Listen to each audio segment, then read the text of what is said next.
L'objectif, c'est la variance du portefeuille qu'on désire constituer et qui devrait nous rapporter un rendement de mu0 avec le plus petit risque. Et comme le marché a n actifs, un tel portefeuille, on peut le noter A1, alpha 1, A2, alpha 2, etc.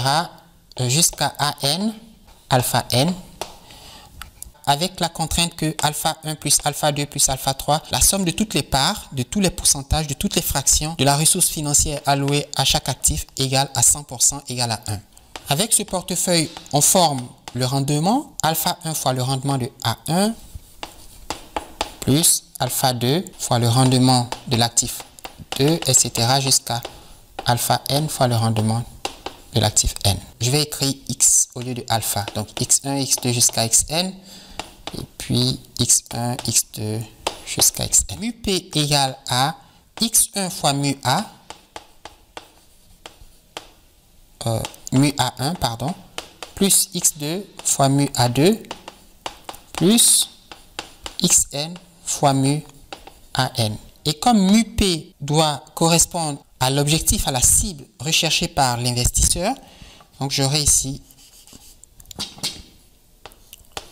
mu0. Cette variance, c'est la somme quand i varie de 1 à n, de la somme quand j varie de 1 à n, de xi fois xj fois la covariance de ai à j. En particulier, quand on a deux actifs, A1 et A2, que nous on a noté A et B, pour I égale à 1, J égale à 1, on a X1 fois X1 qui fait X1 carré, et que nous on a appelé alpha A carré. Il y a deux actifs, le premier c'est A et le deuxième c'est B.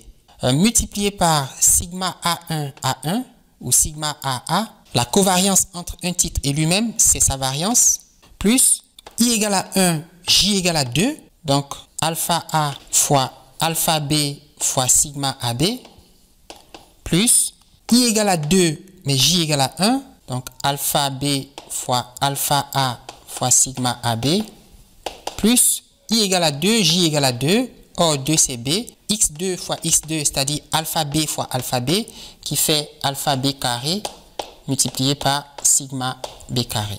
Et alpha A fois alpha B plus sigma AB, plus alpha B fois alpha A sigma AB, c'est 2 fois alpha A alpha B sigma AB, plus alpha b carré sigma b carré. Et vous voyez qu'on retrouve une formule qu'on avait déjà utilisée. On veut la valeur minimum de ce risque et c'est comment choisir x1, x2, x3 jusqu'à xn, comment constituer un tel portefeuille. On veut donc minimiser une fonction z qui est la somme quand i varie de 1 à n, la somme quand j varie de 1 à n, de xi fois xj fois sigma IJ, où les indices I et J sont des titres du marché.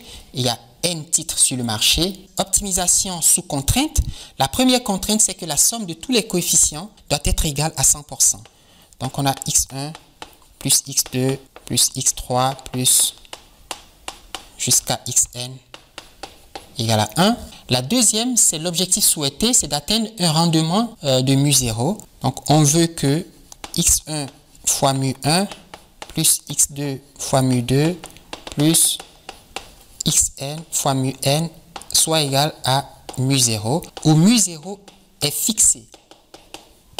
Et puis finalement, x1, x2, x3, xn sont des nombres réels. Le marché permet de prendre des positions courtes, donc de faire des ventes à découvert, des short selling. Avec les matrices, tout ceci s'écrit comme suit. On a min de z égale x1, x2 jusqu'à xn, multiplié par la matrice des covariances, et laquelle est multipliée par le vecteur des parts x1, x2 jusqu'à xn. Alors, cette matrice de covariance, elle a pour coefficient générique sigma ij. Sur la diagonale principale, nous avons les sigma i carré, qui sont les variances associées à chacun des titres du marché. Donc ici, j'aurai sigma 1 carré, sigma 2 carré, etc. jusqu'à sigma n carré. Et puis, vous avez sigma 2, 1, sigma 3, 1, jusqu'à sigma n1, sigma n2. C'est la matrice des covariance des rendements des n titres financiers. La première contrainte peut s'écrire x1, x2 jusqu'à xn multiplié par le vecteur constant 1, 1, 1 jusqu'à 1 équivaut 1. La deuxième contrainte, c'est x1, x2 jusqu'à xn multiplié par mu1, mu2, mu3 jusqu'à mun, et ceci égale à mu0. Et on peut combiner ces deux équations, ces deux contraintes en une seule, et c'est précisément ce qui fait la beauté de l'écriture matricielle. J'ai x1, x2 jusqu'à xn multiplié par une matrice n par 2. La première colonne, elle ne contient que des 1, parce qu'ici j'ai 1, 1, 1 jusqu'à 1. Et la deuxième colonne, elle contient les rendements moyens des titres du marché. Donc j'ai mu1, mu2, mu3 jusqu'à mun. Et ceci égale à un vecteur 2 par 1 qui a les valeurs 1 et mu0. Donc ici j'ai 1 et ici j'ai mu0. Voilà écrit matriciellement le système des contraintes associé à l'objectif Z. Z, c'est ce produit matriciel qu'on veut alors minimiser. Alors pour deux actifs A et B, on a min de Z égale alpha A, alpha B fois sigma A carré, sigma AB, sigma AB, sigma B carré, alpha A, alpha B, sous les contraintes alpha A, alpha B fois 1, 1, mu A, mu B égale 1,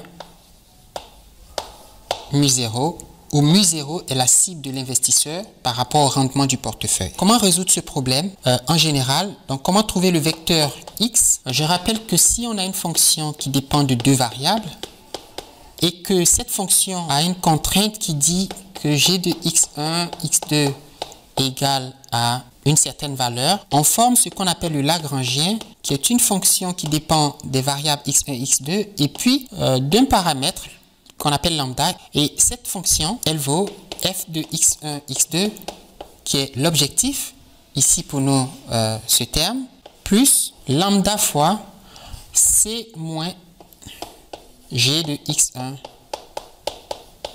x2.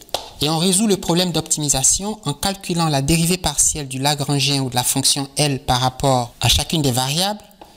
Donc par rapport à x1 et à x2, on va poser égal à 0, mais aussi par rapport à lambda.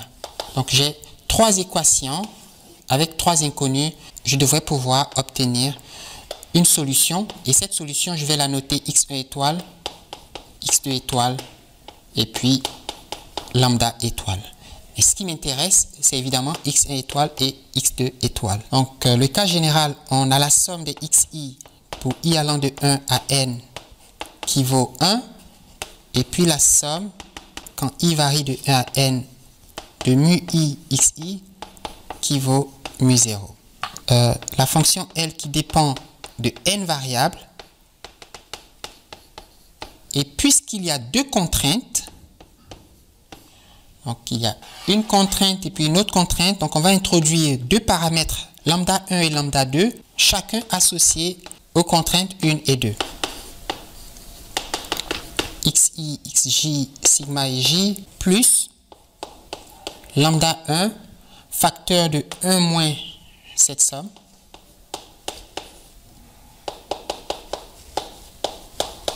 plus lambda 2, facteur de mu0 moins cette somme.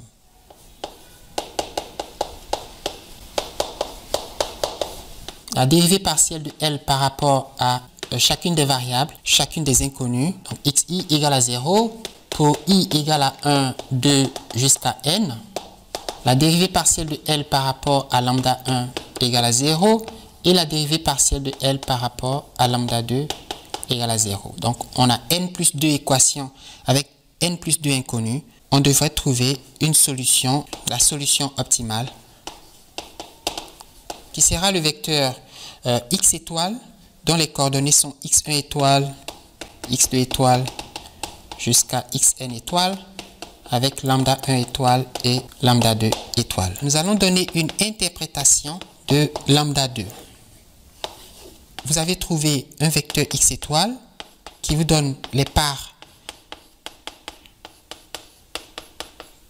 Mais vous avez aussi trouvé lambda 1 étoile et lambda 2 étoile. C'est la solution optimale et voici le portefeuille qu'on cherchait. Le paramètre lambda 2, il est intéressant. Il correspond à la dérivée partielle de la fonction L, que j'ai effacée, par rapport à mu0. Si je prends la dérivée de cette fonction par rapport à mu0, donc tous les autres objets mathématiques sont constants et que ma seule variable c'est mu0, alors quand je prends la dérivée, ici j'ai 0, ici j'ai 0, lambda 2 fois ce terme c'est 0. Le seul terme qui n'est pas nul, quand je prends la dérivée par rapport à mu0, c'est lambda 2 fois. Donc je fais lambda 2 fois mu0 et je prends la dérivée, j'obtiens lambda 2. N'est-ce pas? La dérivée partielle de L par rapport à mu0, c'est une mesure du risque marginal.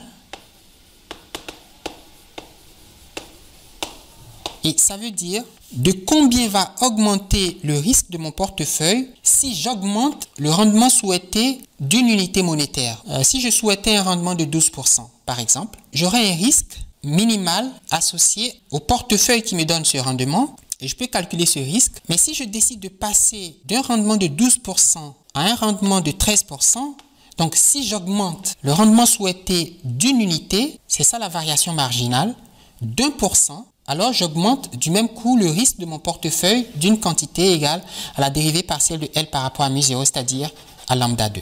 Une fois calculé lambda 2 à l'optimum, nous avons une sorte de trade-off entre le rendement et puis le risque. Combien de risques supplémentaires je dois accepter de supporter, et c'est donné par lambda 2, si je souhaite profiter d'un rendement additionnel de 1%. C'est la définition ou la détermination des termes de l'échange entre le rendement et le risque du portefeuille. Un exemple, disons que lambda 2 étoile égale à 2,7%. Il faut accepter un risque additionnel de 2,7% pour le portefeuille